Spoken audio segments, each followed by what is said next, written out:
Welcome back, and you're Keeping Abreast with Dr. Susan Love. I'm Dr. Susan Love, and today my guest on the show is Dr. Leslie Bernstein.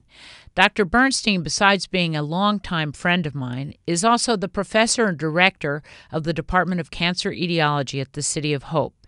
She's an award-winning pioneer in breast cancer research, particularly the kind of research what helps us understand how to prevent it. In fact, she led the first major studies suggesting that exercise might help women lower their risk of the disease. And we're lucky to have her here today to talk to us about what we can do to help prevent our risk. So, Leslie, tell us about how these kinds of studies are done.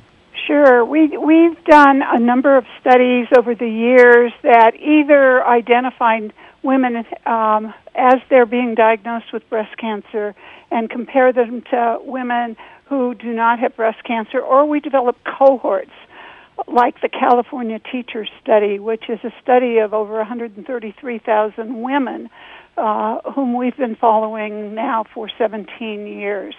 We use these studies when you say following, what do you mean? Factors that can reduce breast cancer risk. So when you say following, what do they have to do?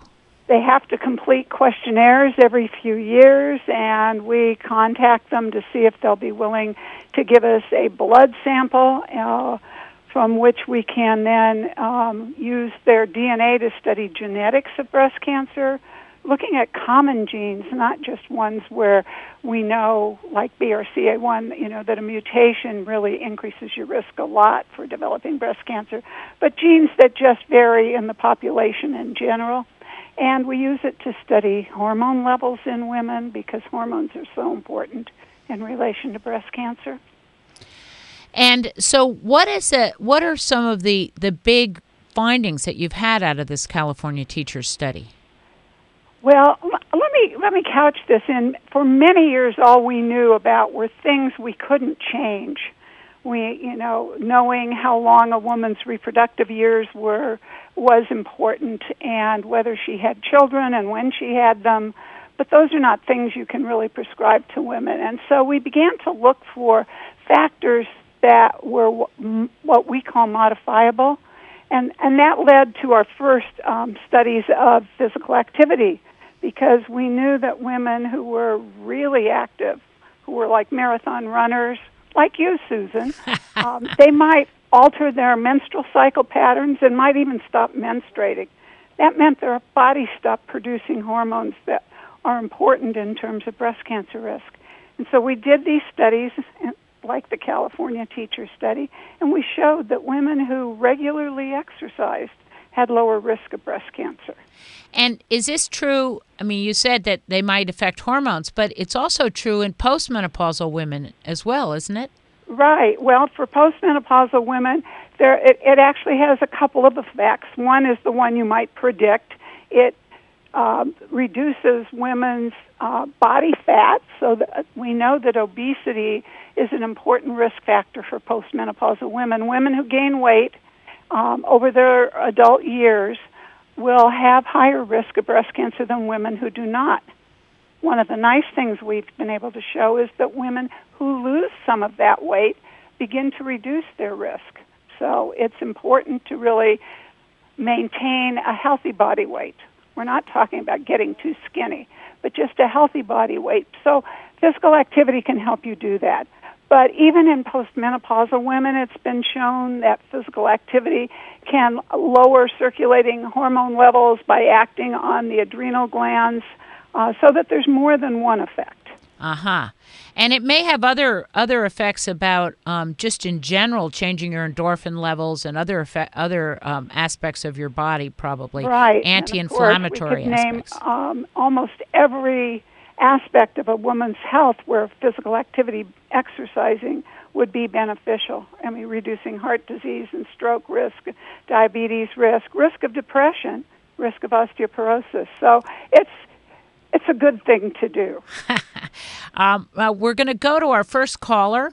Rachel is here with a question. Welcome to Keeping Abreast. You're on the air. So what question do you have for us today? Well, my mother died at age 45 as the result of breast cancer, and I'm currently 20. I'm wondering what I can do now to reduce my risk of developing breast cancer in the future. So this is a question for pretty much everybody out there, I think, but particularly for the young women. What would you suggest, Leslie? Yeah, I think it's an important question. First, I must say that no matter what we say, there's never a guarantee. But we know that certain factors will lower your risk. So having babies will lower your risk. And if you do have them, it's important to breastfeed. Because breastfeeding also reduces a woman's risk of breast cancer. And having your babies... You already talk about physical activity. I think that is one of the most important things a woman can do. But I'm going to say you should be exercising close to 3, maybe 4 hours a week. And breaking a sweat, huh? And breaking a sweat, yeah. So I'm old. I walk hills, and I walk until I'm out of breath. And what about birth control pills? So, birth control pills, the early ones many years ago, not what Rachel would be taking today, they increased women's risk of breast cancer. But current pills probably don't, although, the drug companies keep trying to stay ahead of us, and so they keep formulating new kinds of pills. And the problem is when we've studied oral contraceptives, birth control pills, what we have, I feel like what we've, studied are the pills that women used in the late 80s and through the 90s. Those pills are still around today, but the drug companies are also formulating new ones that we haven't studied.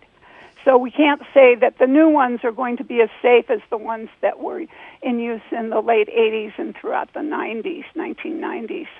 I could make a couple other recommendations. We know alcohol, drinking a glass of wine a day for heart disease is probably good, but for breast cancer, we'd say limit your alcohol intake. Don't drink more than one alcoholic drink a day. Lynn, you've heard me talk about weight and weight gain. I would say, try to maintain a healthy weight. And then limit use of hormone therapy when you're much older.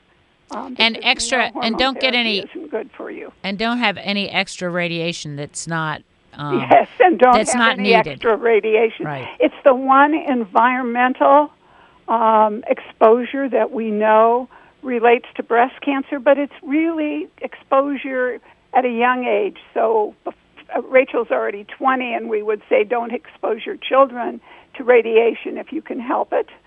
Don't have them have extra X-rays. Don't have them have radiation treatment if it's not totally required for their health.